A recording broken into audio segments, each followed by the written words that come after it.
हैं संजय सिन्हा हमारे साथ मौजूद हैं इस वक्त। सर नमस्कार, कार्यक्रम में स्वागत है आपका। और अर्निंग सीजन अपने ऑलमोस्ट मध्य पे खड़ा है। मैं मध्य शब्द का इस्तेमाल इसलिए कर रहा हूँ क्योंकि रिलायंस, क्योंकि बड़े बैंक्स, क्योंकि बड़ी आईटी कंपनियां मोर और लेस एक आपको सेंस दे चुकी हैं। बट मैं इस चर्चा को शुरू करूंगा उस विषय से जो कि हमें चुभ रहा है थोड़ा सा। और पिछले क्वार्टर में भी जाते जाते एसबीआई ने इस आई थिंक विषय को खड़ा कर दिया था कि एनआईएम्स की ट्रैजेक्टरी थोड़ा सा डिप हो रही है, और वही इस बार एचडीएफसी बैंक के केस में दिखाई दिया। जिस प्रकार के एचडीएफसी बैंक ने नंबर्स दिए, सर आपका सेंस प्राइवेट बैंक्स की दशा दिशा को लेकर क्या कह रहा है, और आपकी चॉइस क्या है इस वक्त प्राइवेट बैंक्स बास्केट में? तो देखिए वीरेंद्र, जो प्राइवेट सेक्टर बैंक्स में एनआईएम का प्रेशर है, हाँ, वो ऐसा नहीं है कि वो अप्रत्याशित है। एक्चुअली जिस बात से मार्केट डिसअपॉइंटेड है, जितना वो बाजार एक्सपेक्ट कर रहा था उससे ज्यादा उनको ये दिखा प्रेशर, इससे डिसअपॉइंटमेंट ज्यादा है। और चूंकि ये दो बड़े बड़े प्राइवेट सेक्टर बैंक से आए, इसलिए बाजार थोड़ा सा निराश हो गया। लेकिन अगर आप ब्रॉडर प्राइवेट सेक्टर बैंक्स में देखें और ये बड़े बैंक से नीचे उतरकर जो mid size private sector bank है, जो कि पुराने विंटेज के हैं, तो उनके नंबर्स अगर आप देखें तो उनके नंबर्स में आपको ये पेन नहीं दिखेगा। That is number one.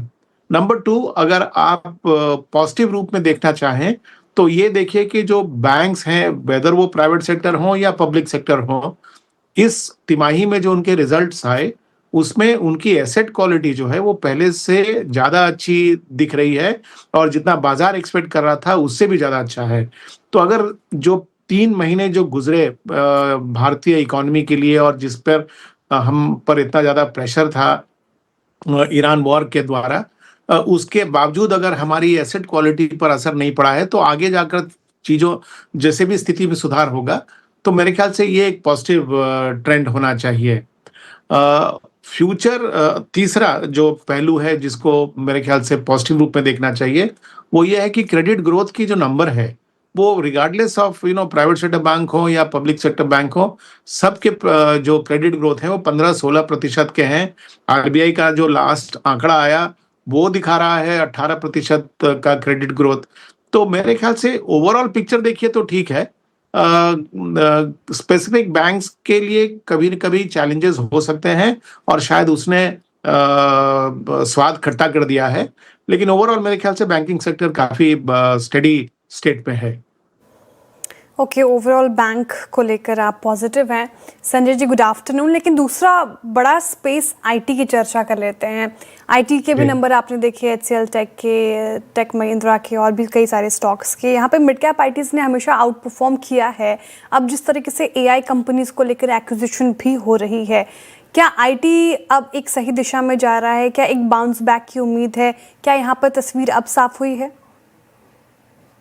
तो देखिए शायद चूंकि आघात बहुत ज्यादा है, इसी के लिए रिकवरी में भी हो सकता है थोड़ा समय लगे। मेरा अपना मानना है कि आईटी सेक्टर का आउटलुक जो है उसको 3 भाग में बांट सकते हैं हम लोग।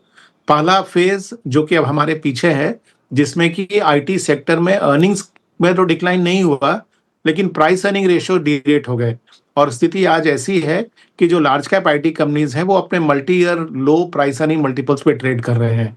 ये जो सेकंड फेज है, ये कंसोलिडेशन का फेज है, जहां पर बाजार इस बात को रिकंसाइल करना चाहता है कि क्या एआई आईटी कंपनीज के लिए बहुत ही डिस्ट्रक्टिव होगा। ये फेज वो जिसको अंग्रेजी में कहते हैं कैथारसिस, जहां पर कि हमें रियलिटी को एक्सेप्ट करना होगा। अगर आप देखें आईटी कंपनीज के आंकड़े उठाकर, तो आप देखेंगे कि ईयर ऑन ईयर ना तो टॉप लाइन में डिक्लाइन है, ना बॉटम लाइन में डिक्लाइन है।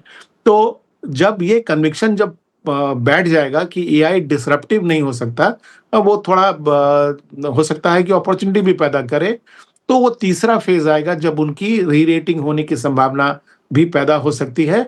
बट उस री रेटिंग तभी होगी जब भले ही आईटी कंपनीज की टॉप लाइन ना बढ़े, लेकिन बॉटम लाइन में ग्रोथ हो। तो वो मेरे ख्याल से तीसरा फेज है। वो अब 3 महीने में आएगा या 6 महीने में या 12 महीने में, ये अभी कहना मुश्किल है। लेकिन मेरे ख्याल से जो वर्स्ट फेज है वो शायद हमारे पीछे है। ओके, वर्स्ट फेज आपके पीछे है। अच्छा, मैं अपने उस पहले प्रश्न का एक सेकंड पार्ट और जोड़ना चाहूंगा संजय जी। जी। मैंने बैंकों पे बात की थी, HDFC बैंक को हमने उदाहरण के तौर पे इस्तेमाल किया था, लेकिन आप एक चीज़ देखिए, look at mid cap banks, आप ग्रोथ देखिए, क्या AU स्मॉल फाइनेंस ने पोस्ट करी, क्या फेडरल बैंक ने पोस्ट करी। फेडरल का एक गोल्ड लोन कारोबार सब्सटेंशियल है, वहाँ से रेवेन्यू हासिल करते हैं। इवन आप गोल्ड फाइनेंस कंपनी को देखिए, मुथूट मन्नपुरम, जरा सा गोल्ड में अगर आप देखें एक मूव आया, उसके बाद बाजार हाथों हाथ ग्रिप कर रहा है इनको। इन साउथ बेस मिड कैप बैंकों पर आपका टेक है, और प्लस गोल्ड फाइनेंस कंपनीज पे आपका टेक क्या है इस वक्त? तो देखिए, मेरा personal exposure south based mid cap banks में नहीं है, लेकिन एक व्यू जरूर है उन पर। मेरे ख्याल से अगर आप ट्रेडिशनली भी देखें तो south based mid cap banks ज्यादा अच्छी तरह से संचालित हुआ करते थे। एक समय आया था जब उनके प्रति बाजार में एक समझिए कि डिसइंटरेस्ट सा पैदा हो गया था। लेकिन जिस तरह की परफॉर्मेंस ना सिर्फ इस क्वार्टर में बट इसके पहले क्वार्टर में भी उन्होंने दिखाया है, उसको देखकर मेरे ख्याल से बाजार का इंटरेस्ट अब दोबारा इन बैंक्स के प्रति आएगा, ऐसा मैं समझता हूँ। Not only that, gold loan की जो आपने चर्चा की, across the entire lenders, whether वो बैंक्स हों या NBFCs हों, गोल्ड लोन ने एक बहुत बड़ी जगह बना ली है in the entire lending portfolio. In fact इस साल अगर RBI के आंकड़े देखें तो जो क्रेडिट ग्रोथ है उसका एक बहुत बड़ा योगदान गोल्ड लोन से आया है। मेरे ख्याल से गोल्ड के एलिवेटेड प्राइसेस और अगर मैं उसको कॉर्पोरेट करूं बाकी हाई फ्रीक्वेंसी डेटा से, जिस तरह से कि कंजम्पशन के डेटा आ रहे हैं, पैसेंजर कार हो, टू व्हीलर्स हो, या जिस तरह के GST के नंबर्स आ रहे हैं, उससे लग रहा है कि कंजम्पशन को भी काफी बड़ा सपोर्ट गोल्ड लोन के द्वारा मिल रहा है। तो मेरे ख्याल से एक स्टेडी स्टेट बिजनेस बन गया है गोल्ड लोन। और इसमें पहले क्या था कि ये डोमिनेट किया, जो गोल्ड लोन कंपनीज थे वो डोमिनेट करती थी, लेकिन अब तो हम देख रहे हैं कि रेगुलर बैंकिंग कंपनीज जो हैं, public sector as well as private sector, वो भी गोल्ड लोन में अपना अच्छा जगह बना रहे हैं। राइट सर, गोल्ड लोन भी अच्छा परफॉर्मेंस यहाँ पर। अच्छा, आपने सर कंजम्पशन की बात की और पैसेंजर व्हीकल, कमर्शियल व्हीकल्स की आपने चर्चा की। अब इसी स्पेस पे आते हैं, auto space, two wheeler space के नंबर अभी आज मार्केट आवर में आए। TVS मोटर्स एकदम से इसमें पंख लग गए सर। बजाज ऑटो के नंबर भी अच्छे थे, हालांकि स्टॉक पे वैसा रिएक्शन नहीं है। अगर ऑटोज में पिक करना हो, टू व्हीलर या फिर फोर व्हीलर, कहाँ पे ज़्यादा दम नज़र आ रहा है, और ऑटो एज अ पूरा पैक आपको कैसा नज़र आता है? तो देखिए, हमें तो ये पैक बहुत अच्छा लगता है, पूरा ऑटो का space.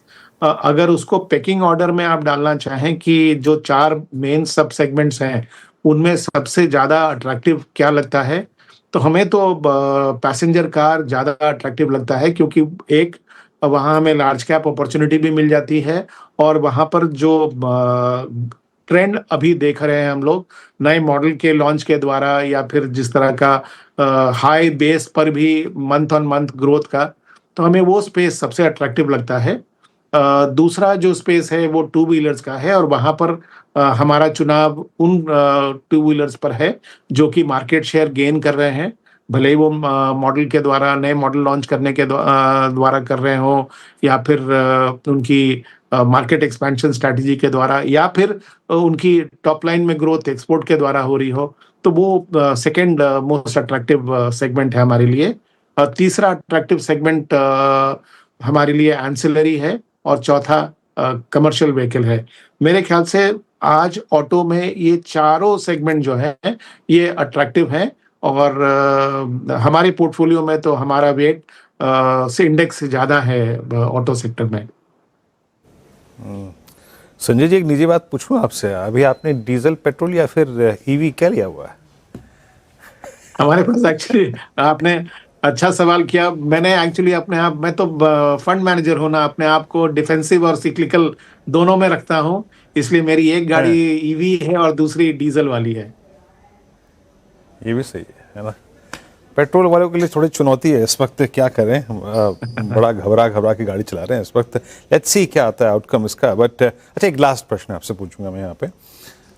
Health care space, I mean ठीक है, फार्मा अच्छा कर रहा है, फार्मा में इंडेक्स ऑल टाइम हाई पे, अभी आपकी हेल्थ केयर में जहाँ पे हॉस्पिटल डायग्नोस्टिक है वहाँ पे आपकी चॉइस क्या क्या है इस वक्त? देखिए, मेरे ख्याल से ये जो स्पेस है, ये बाजार के लिए एक रेलेवेंट स्पेस है अगले 2-3 साल तो कम से कम। मैं इसलिए कह रहा हूँ कि संभव है कि इनकी वैल्यूएशन एक ऐसे लेवल पे पहुंच जाए जहां पर वो अनवायबल हो। लेकिन हॉस्पिटल का स्पेस और डायग्नोस्टिक का स्पेस एक अट्रैक्टिव स्पेस है, इसलिए क्योंकि वो राइजिंग इनकम लेवल का सबसे बड़ा प्रॉक्सी अगर कंजम्पशन के बाहर है तो वो हेल्थ केयर है। तो इसमें मेरे ख्याल से आप आराम से चुनाव कर सकते हैं, और दोनों के बीच में अगर प्रायोरिटाइज करना हो तो डायग्नोस्टिक्स मेरे ख्याल से ज़्यादा अट्रैक्टिव है कंपेयर टू हॉस्पिटल्स। और वो भी इसलिए क्योंकि हॉस्पिटल के स्टॉक्स थोड़े से महंगे हैं, और उनकी जो बॉटम लाइन की ग्रोथ है वो थोड़ी बैक एंडेड होगी। In the case of diagnostic शायद वो बॉटम लाइन ग्रोथ हमको जल्दी दिख सकता है। ओके, हॉस्पिटल से ज़्यादा डायग्नोस्टिक ज़्यादा अच्छा लग रहा है। Pharma space, health care space की भी चर्चा हो गई। बहुत शुक्रिया संजय जी आज हमारे साथ जुड़ने के लिए, तमाम सवालों के जवाब देने के लिए अच्छी तरीके से। Have a very good evening sir.